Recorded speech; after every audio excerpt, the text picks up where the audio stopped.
All right, good morning, everybody. Happy race day. We're talking about Atlanta or Echo Park Speedway, as it's known now. Real quickly, if you didn't see it, we listened, we heard you, we took some feedback when it comes to the truck series in the O'Reilly Auto Parts series. So we won't be making YouTube videos for them like we do here with the Cup series. We don't have the time to make a spreadsheet for those series. However, as a nice compromise. We are posting our high and medium interest plays over on X. It's at Fast Cars FM. So we did that this weekend for the Truck Series and the Riley Auto Parts Series at Echo Park, and we will continue to do that for the rest of 2026. So wanted to put out a quick video here.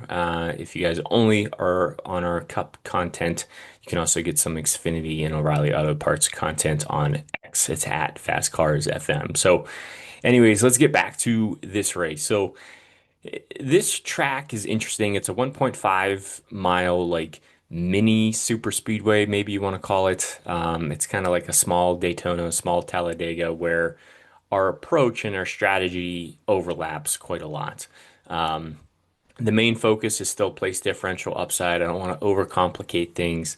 However, there is a little bit more of an emphasis here on leading laps, and there's more laps throughout the race because it's a smaller track. So that means there's more points up for grabs for leading laps, and it's typically not as a chaotic style race as Daytona and Talladega. Yes, they can run two wide. Yes, they can run three wide. But usually, if there are accidents, it's a relatively a small amount of cars. We don't get like this huge big one. And watch us say all that, and there'll be a big one today. But so let's go to the breakdown here. Pricing is really soft. You can really play whoever you want.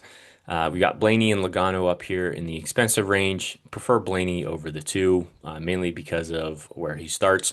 But he's really good track history here. He's one of the best drivers on these drafting style tracks. Good place differential upside. He will be popular though, so just kind of keep that in mind. Maybe there's some potential pivot plays throughout the field that you can swap to instead. Um, Logano and Elliott are basically the same play. They lack the place differential upside, but they do have lap leading upside, which is nice.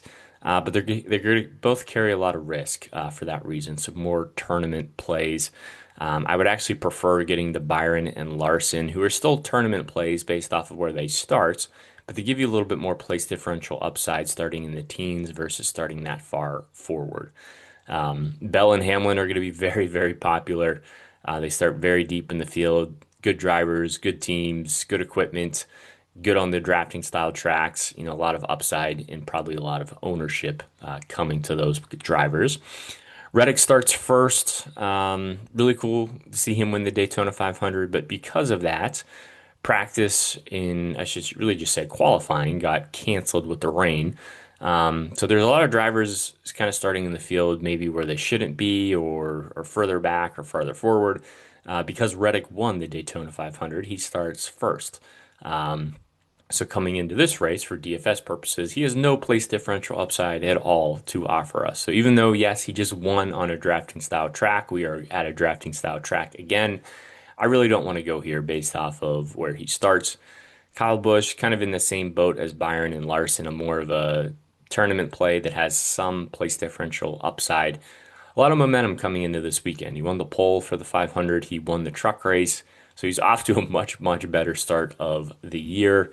Maybe that momentum can help keep things moving along. Not getting the Keselowski or Buescher. I'm just going to loop the two RFK cars together real quickly here.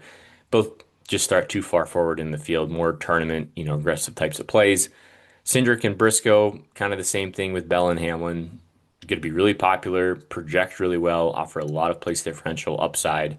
They are our high interest plays for sure. Those are, kind of the plays you want to build around or get to.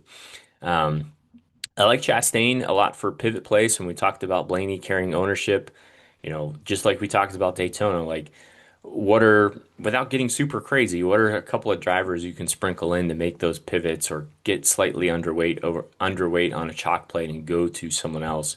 Well, I think Chastain makes a lot of sense to pivot off of Blaney from, starts right next to him, a lot cheaper, not going to see the ownership. Really not getting to Hocevar, Wallace, or Stenhouse. Wallace and Stenhouse just are a little bit too far forward for me. Hocevar, maybe he's kind of in that GPP range, but he's such a wild card. Like he's either going to be involved in two or three incidents, or is he going to be up there, racing for the win? So just you never really know what you're going to get. Um, Bowman, you can put him in the same category as Bell, Briscoe, Cindric. Starts really deep in the field. Good team, good driver, a lot of place differential upside. Don't really want to overthink it. Suarez starts 12th, kind of too far forward for me, limited upside. But Priest starts 26th.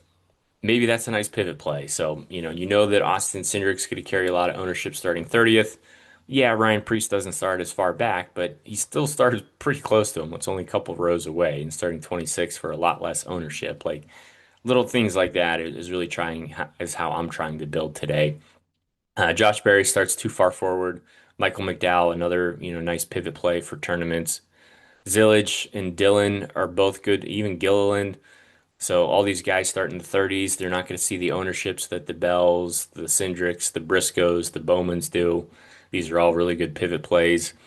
Gibbs is kind of in that same category as Ryan Preece, where he starts a little further forward, so his interest probably isn't going to be as high, but he still gives you some good upside. Um, Eric Jones, another nice tournament play, starting 23rd. Zane Smith and Noah Gregson both start too far forward for me. Um, John Hunter Nemechek, who really isn't going to see that much ownership, but he starts in the second half of the field, so he's in the player pool for tournaments. SVG, I like him. Starts 28th. Not going to see the ownership. So, not saying you have to like build a whole lineup of like these pivot types of plays, but don't be afraid to get some of them into your lineups and pair them, with some of the chalkier plays in the slates. AJ Allmendinger and Ty Dillon, medium interest. Tournament plays start right in the mid pack. Riley Herbst starts too far forward for me. Cole Custer, no one's really going to want to play him, but he starts 27th. So just like Ryan Preece, I'm not afraid to get some Custer in my lineups today. Cody Ware, a little far forward for this team. Usually he runs better on the Daytonas and the Talladegas that have a lot of chaos, and he can kind of methodically work his way throughout the field. And then Yaley and McLeod. So again, it's not going to be as chaotic, but it is a drafting style track. We are anticipating wrecks. We are anticipating guys to not finish the race. However, at Atlanta, or I should say Echo Park, these guys are probably going to go multiple laps down with how many laps there are and how quickly we go around the track. So that'll do it. Main focus is still place differential upside. Hopefully this video has been helpful. If it has, dropping a like on the video is always appreciated. If you're new here, hitting the subscribe button is also appreciated. But hopefully you guys have a good race and enjoy the day.